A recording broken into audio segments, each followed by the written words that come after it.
भारतीय मिसाइल जो पाकिस्तान के इलाके मियां चुन्नू में आके गिरा, क्या वाकई आप समझते हैं ब्रह्मोस चीन गलती और से गिरा अमेरिका होगा? दोनों ने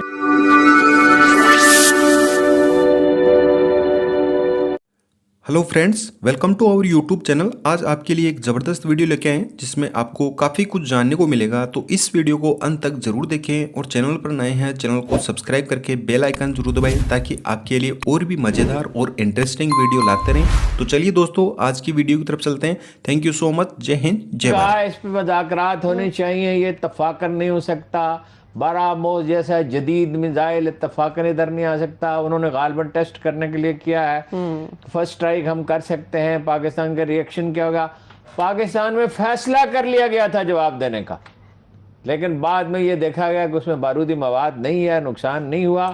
तो इसको इश्यू बनाया जाए, उनसे सात सवालात किए गए, ये हुआ कैसे, इसका जवाब दें और इसको उठाए रखना चाहिए। चीन ने ठीक कहा है, अमेरिका ने भी ठीक कहा, बराह रास्त मुज़ाकरात करें और मुज़ाकरात खुले होने चाहिए और दुनिया को मालूम होना चाहिए कि ये शरारत क्यों की। लेकिन साथ साथ हम ये भी देखते हैं कि जी वो इंडिया ने जो एक मिसाइल यहाँ पे भेज दिया था, भटकता वटकता हुआ आ गया था, तो उसके बाद भी कहा जा रहा है कि जी इन्वेस्टिगेशन की जाए। पाकिस्तान ने डिमांड की है कि जी इन्वेस्टिगेशन कीजिए। ऐसे कैसे भाई? देखिए, मिसाइल आप लोग किसी और साइड पे भी तो जा सकता था ना, सिर्फ पाकिस्तान में ही क्यों आया? ये भी एक बहुत बड़ी वजह है कि इसकी वजह से सब लोग यहाँ पे परेशान है कि जी इधर उधर कहीं निकल जाता, चाइना की तरफ निकल जाता। चाइना से भी तो आप लोगों का 36 का आंकड़ा है ना, लेकिन हमारी तरफ ही क्यों आ गया? ये बात सुनकर हमारे जो डिफेंस मिनिस्टर है परवेज खटक साहब बहुत परेशान हो गए। और पहले तो वो थोड़ी छलियां वलियां खाते रहे, भुट्टे उट्टे खाए उन्होंने। उसके बाद उन्होंने 2-3 सिगरेट फूके और अब वो कह रहे हैं कि मैं देख लूंगा इन लोगों को भी। लेकिन जो खबरें आ रही हैं, जो इंडिया में भी इस तरह का शोर मच रहा है और इंटरनेशनल मीडिया भी ये बात कर रहा है, एक सवाल जो है कि 3 मिनट और 24 सेकंड वो जो मिसाइल है वो पाकिस्तान की टेरिटरी में 124 किलोमीटर वो चला है, उसने ट्रैवल किया है। किसी को नहीं पता था कि उसके ऊपर कोई न्यूक्लियर वॉर हेड है, ये तो बाद में पता चला। उस वक्त नहीं पता था कि और कोई वॉर हेड है। तो ये हमारा जो डिफेंस सिस्टम है, एक सवाल है कि क्या इतना उसको इजाज़त देनी चाहिए थी? वो मियां चन्नू के इलाके में गिरा, जो रफ़ीकी एयर बेस से कुछ ज़्यादा दूर नहीं है, चंद किलोमीटर्स के फासले पर है, जो हमारा एक बहुत बड़ा बेस है वहाँ पर शोरकोट में। ये एक ऐसी सूरत हाल थी जहां मुनासिब नहीं था कि आप जिटरी होके तो एक रिएक्शन ऐसा दे दें जिससे जंग का माहौल भी पैदा हो। कोई अगर जहाज गिर जाता है लाइनर वगैरह तो वो भी मसला बन जाए। और फिर अगर कोई ऐसी चीज नहीं और आपके मिसाइल जो है वो जाके इंडिया में गिरते हैं तो आपके मिसाइल पे तो वॉर हेड होगा, क्योंकि आपने काउंटर करना है उस चीज को जो स्पेस में ऑब्जेक्ट आ रही है, तो उसके नताइज कुछ और हो सकते हैं। तो ये मैं समझता हूँ कि एक बड़ी बुर्दबारी से काम किया गया कि इसमें खौफसदा होने की बजाय इस लिया गया, सारी तफसील डेटा वगैरह चेक किया गया, लेकिन इसके ऊपर काउंटर मेजर्स नहीं लिए गए, वरना ये फौरी तौर पे हो जाता।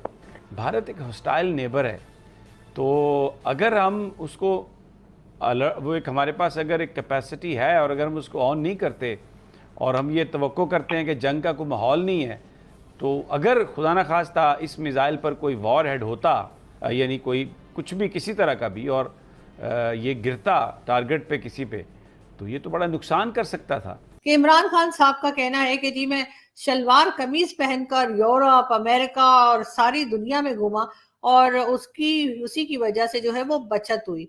तो खान साहब, शलवार कमीज के बजाय आप दरख्त से पत्ते तोड़ के भी पहन के जा सकते थे, फिर तो और भी ज्यादा बचत हो जाती और लोग और भी इम्प्रेस हो जाते आपसे कि वाह जी वाह क्या बचत की है।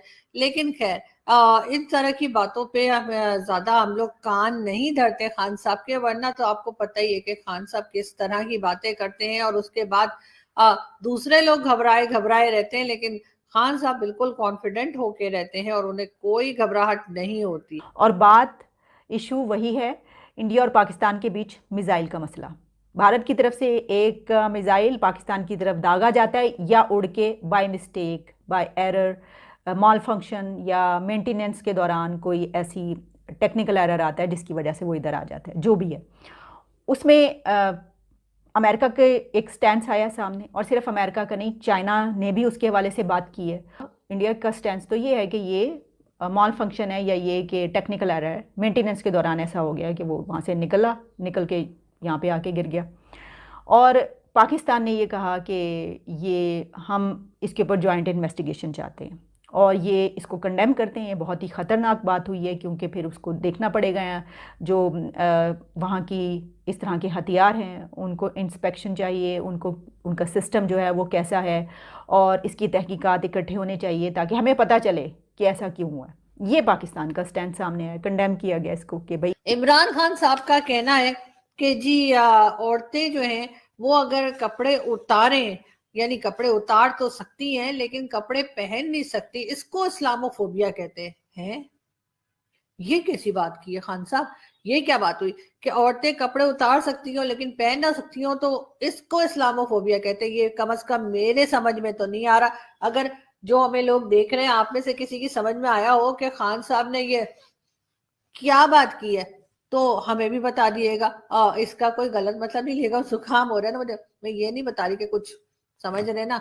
अमेरिका की पहले बात करते हैं। अमेरिका की तरफ से जो यूएस स्टेट डिपार्टमेंट के स्पोक्स पर्सन हैं नेड प्राइस, उन्होंने इसके पे बात करते हुए कहा हमारा पार्टनर इंडिया, उसका कहना ये है कि ये एरर हुआ है और ये गलती से हुआ है और इसके अलावा हमारे पास कोई और इंडिकेशन नहीं है।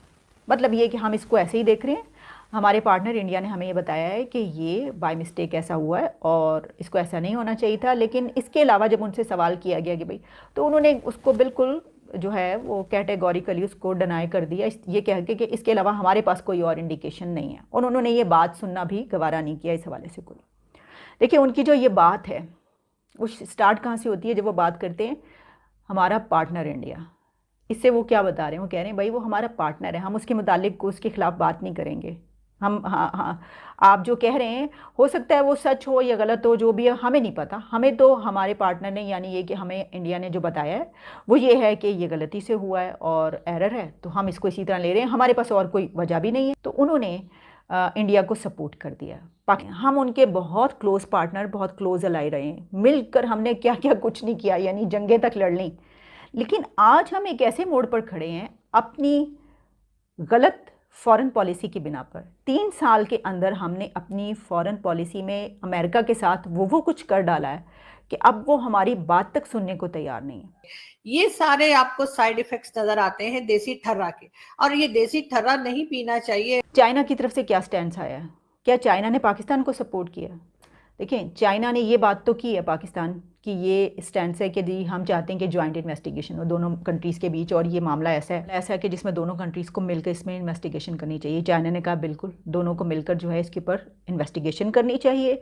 इसके अलावा उन्होंने ये भी कहा कि जो इंफॉर्मेशन शेयरिंग है उसको भी करें, आप नोटिफिकेशन एक मैकेनिज़्म भी बनाएं, फिर आप ये भी करें कि दोनों मुल्कों के ताल्लुकात भी बेहतर हों, फिर ये इस तरह का कोई वाक़या रिपीट ना हो, ये भी दोनों मेक श्योर करें कि इस तरह का कोई वाक़या ना हो जिसको रोका ना जा सके, और अगर कभी ऐसा होता है तो उसको रोकने का भी कोई मैकेनिज़्म हो इसके साथ। और फिर ये कि दोनों को डायलॉग करना चाहिए, दोनों ममालिक को जो है मुज़ाकरात का डिमांड करनी चाहिए कि भी दोनों मिलकर बैठे। चाइना के ये जो फॉर्मर अताशी हैं इन्होंने एक बात इसमें ये की कि बरादरी है उसको ये देखना चाहिए कि भारत की तरफ से ये जो कहा जा रहा है कि ये हादसाती तौर पर ऐसा हुआ है तो इसकी इन्वेस्टिगेशन होनी चाहिए कि क्या ये हादसाती तौर पर ऐसा हुआ है, और अगर ऐसा नहीं हुआ तो इंडिया के पास इसके अलावा क्या लॉजिक है कि वो ऐसा क्यों करेगा। ये बात उन्होंने की है। चाइना तो अमेरिका से भी ज़्यादा क्लोज अलाई है पाकिस्तान का, तो चाइना की तरफ से इससे कहीं ज़्यादा भरपूर अंदाज में कंडेम करना चाहिए था या मजम्मत होनी चाहिए थी, या इससे थोड़े और अल्फाज ऐसे होने चाहिए थे, लेकिन वो भी नहीं है। जो समंदरों से गहरी और शहद से मीठी दोस्ती हमने इन 3-4 सालों में उसका भी हमने कीमा बनाकर रख दी, क्योंकि हमारी किसी से बनी नहीं हुई। हमारी सबसे नाराज़गियाँ हैं, हम सबसे रूठ कर नाराज़ होकर बैठे हुए और सब हमें जो हैं वो लिफ्ट करवाने को तैयार नहीं है। मतलब आप देखें ना, पूरे यूरोप को दुश्मन बना लिया हमने, उनके खिलाफ कैसे उनको ललकारा है, उनके खिलाफ कैसी कैसी बातें की हैं। जैसे यहाँ पर TLP वाले यूरोप के खिलाफ थे तो हमारी तो हुकूमत ने वही वाला नैरेटिव अपना लिया। और अब हमारी फॉरेन पॉलिसी का ये स्टाइल हो गया कि हमारे प्राइम मिनिस्टर ने जब भी कंटेनर पर चढ़ना है किसी तकरीर करने के लिए, तो उन्होंने तकरीर करते हुए कंटेनर पर चढ़ के यूरोपीय यूनियन को बुरा भला कहना है और अमेरिका को सलवातें सुनानी है। तो जब हमारी फॉरेन पॉलिसी ये होगी तो क्या दुनिया किसी भी स्टैंड पर हमारा साथ देने के लिए तैयार होगी?